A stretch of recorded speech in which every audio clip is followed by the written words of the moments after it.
আসসালামু আলাইকুম ওরহমতুল্লাহ। মানুষের জীবন এক অদ্ভুত ভ্রমণ। কেউ জন্মায় রাজপ্রাসাদে কিন্তু শান্তি খুঁজে সন্ন্যাসে, আবার কেউ জন্মায় চরম দারিদ্র্যে কিন্তু তার আত্মায় থাকে ধন সম্পদের প্রাচুর্য।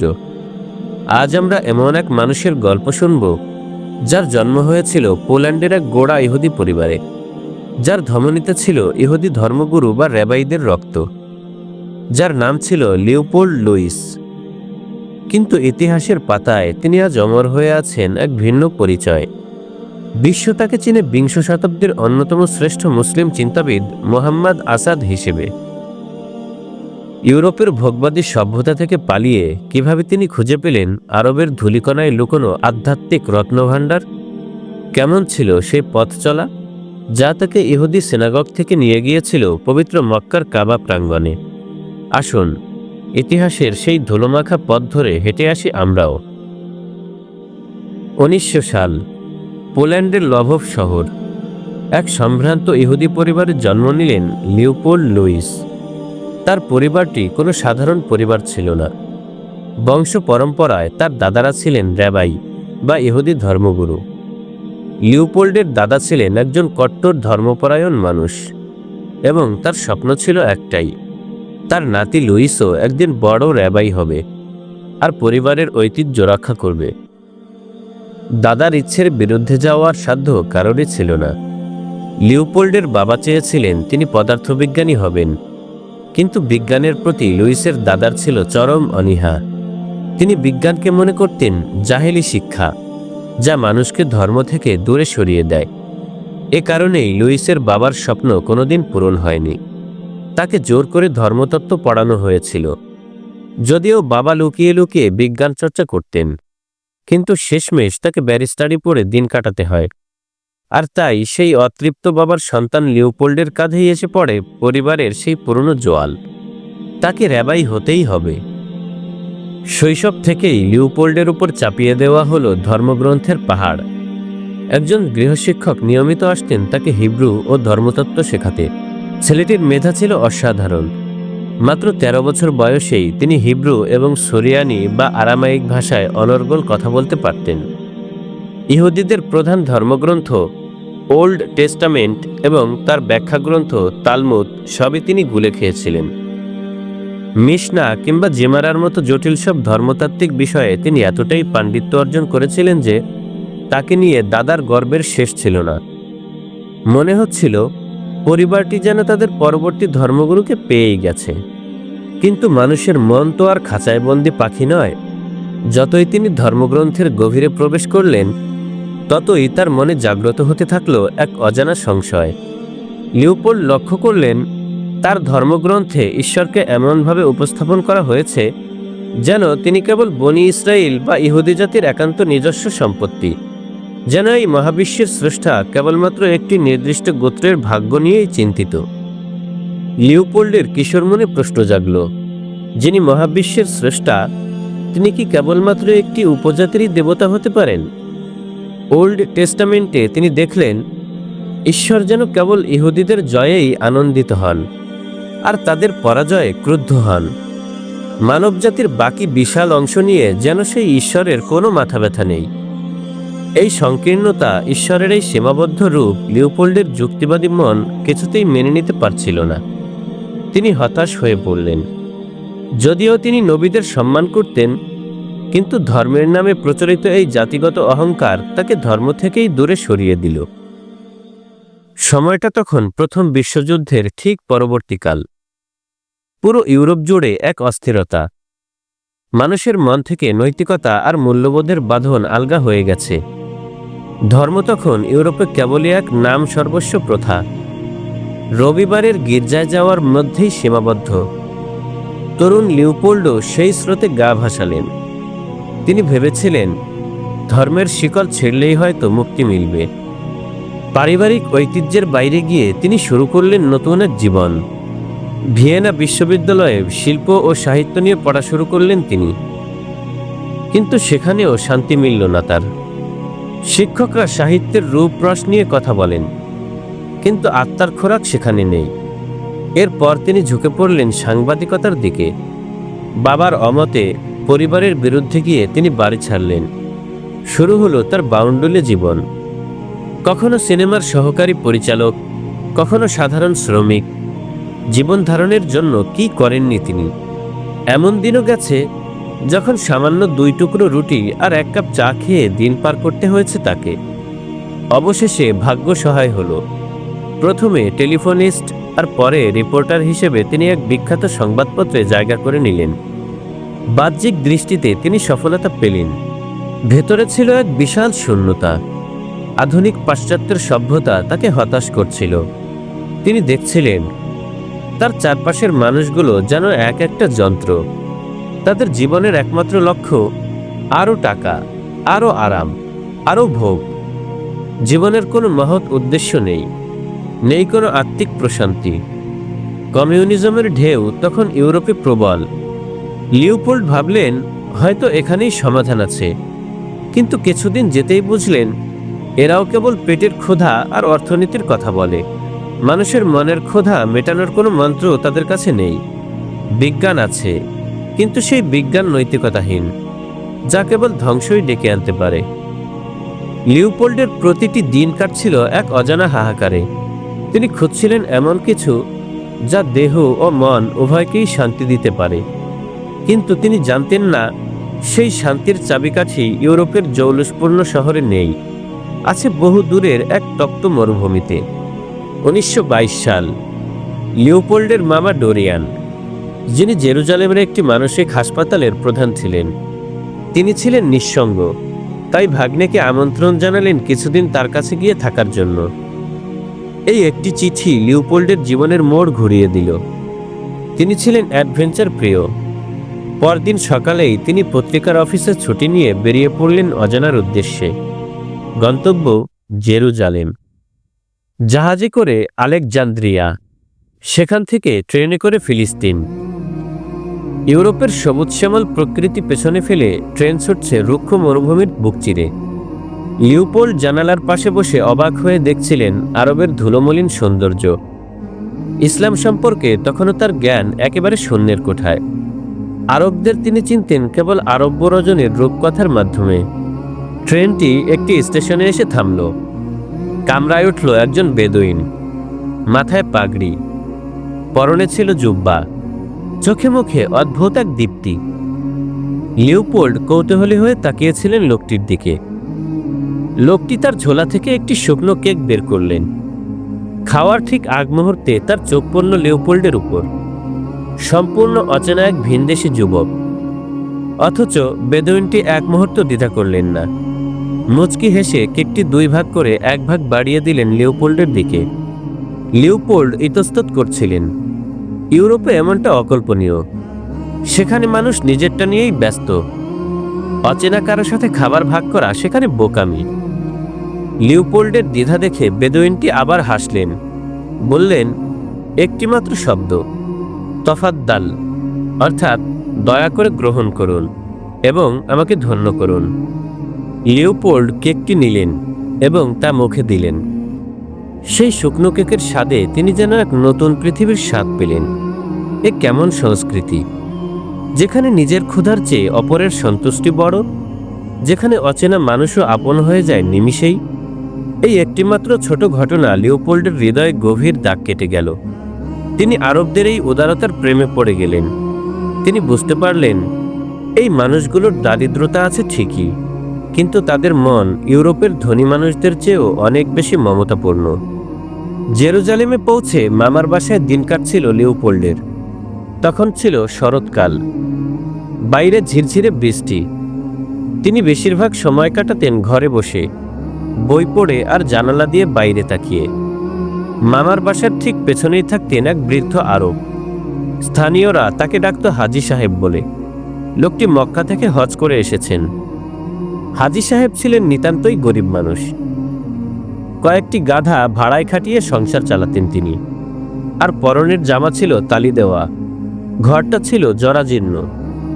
কিন্তু অদ্ভুত ব্যাপার হলো, লোকটির মুখে সবসময় লেগে থাকত অমলিন এক হাসি।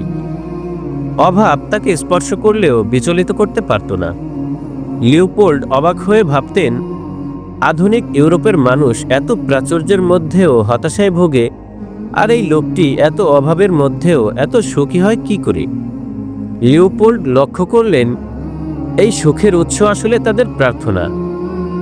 তিনি জানালার ফাঁক দিয়ে দেখতেন, নামাজের সময় হলে হাজী সাহেব আশেপাশের সবাইকে ডাকতেন। তারপর সবাই মিলে সারিবদ্ধ হয়ে দাঁড়াতেন, যেন কোনো এক অদৃশ্য সেনাপতির আদেশে তারা প্রস্তুত। ইমামের সাথে সাথে তারা রুকু করতেন, সাজদা করতেন। তাদের এই ওঠা বসা লিওপোল্ডের কাছে অনেকটা শরীর চর্চার মতো লাগত। তিনি ভাবতেন, প্রার্থনার সাথে এই শারীরিক কসরতের সম্পর্ক কি? ঈশ্বর কি কেবল মনের ভক্তি চান না? এই ওঠা বসার কি দরকার?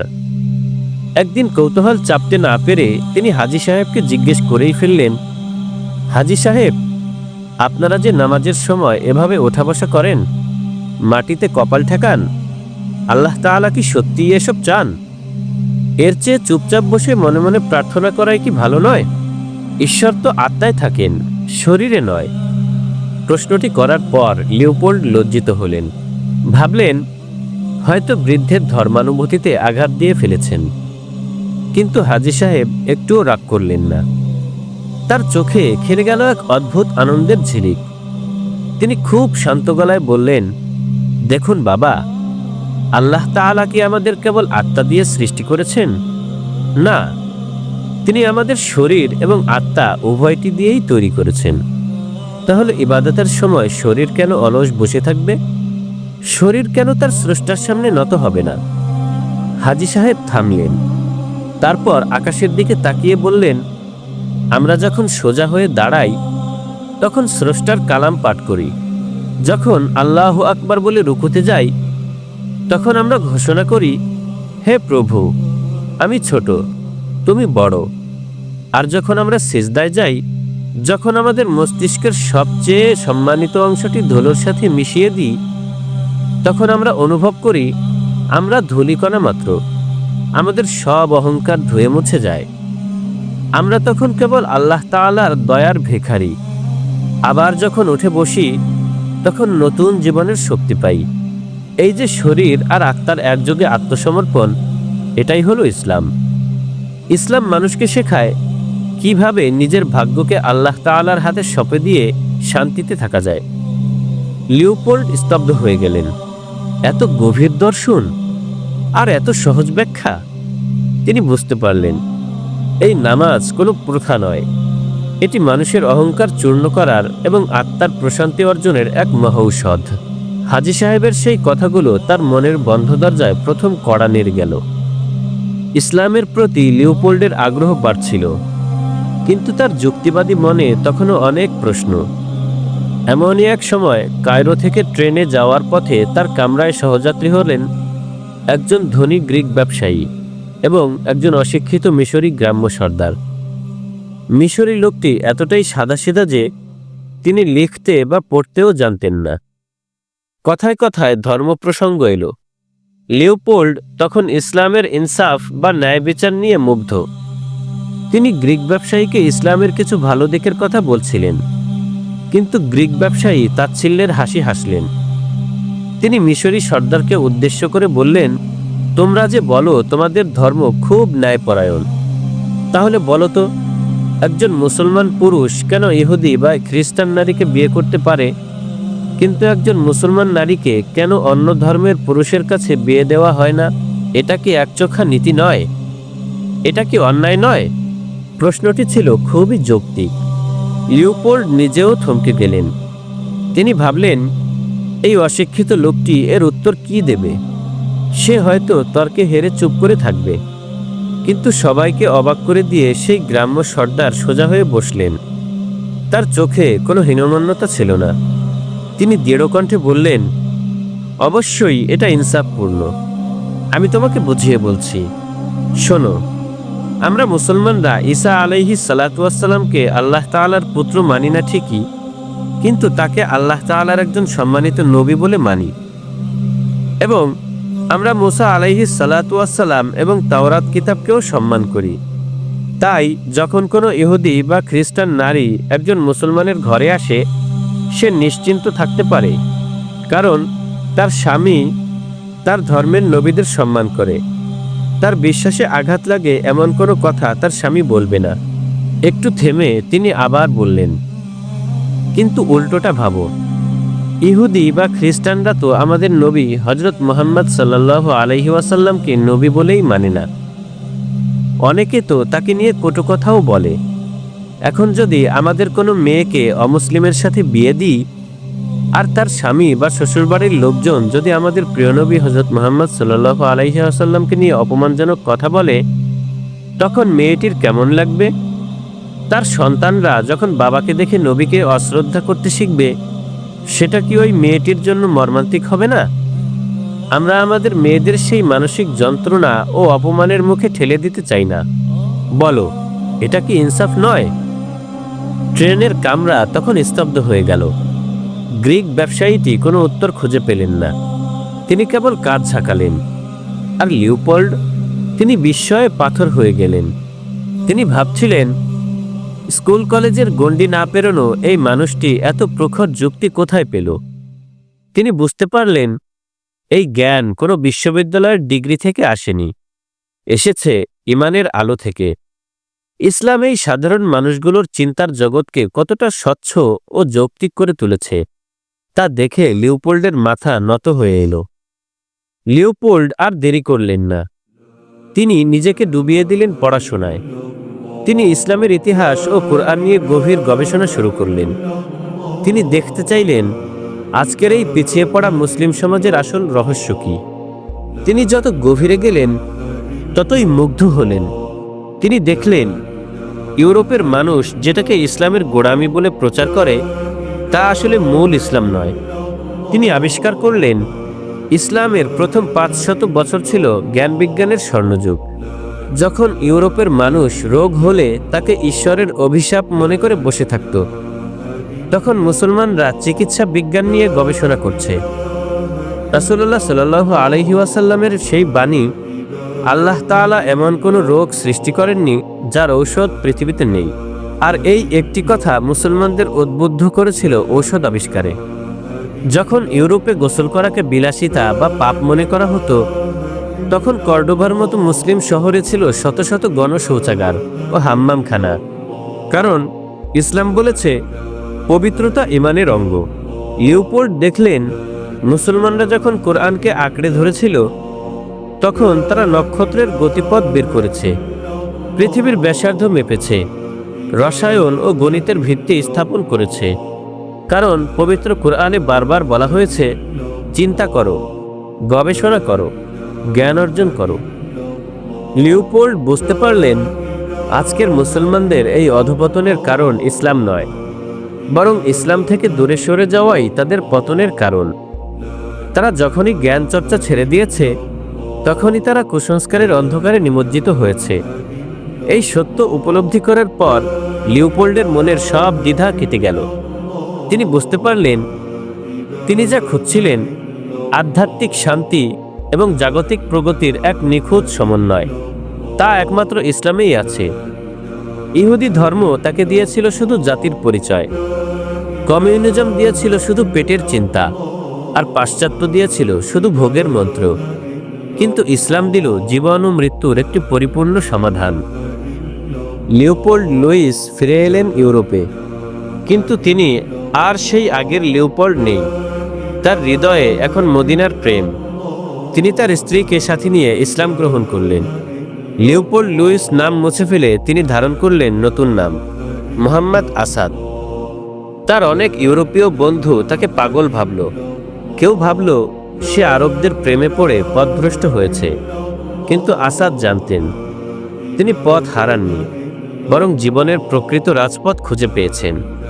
তিনি ফিরে গেলেন মুসলিম সমাজে, মিশে গেলেন তাদের সাথে। তিনি দেখলেন এই মানুষগুলো গরিব হতে পারে, কিন্তু তাদের তাকদীর বা ভাগ্যের উপর যে অটল বিশ্বাস, তা তাদের কখনো মানসিকভাবে ভেঙে পড়তে দেয় না।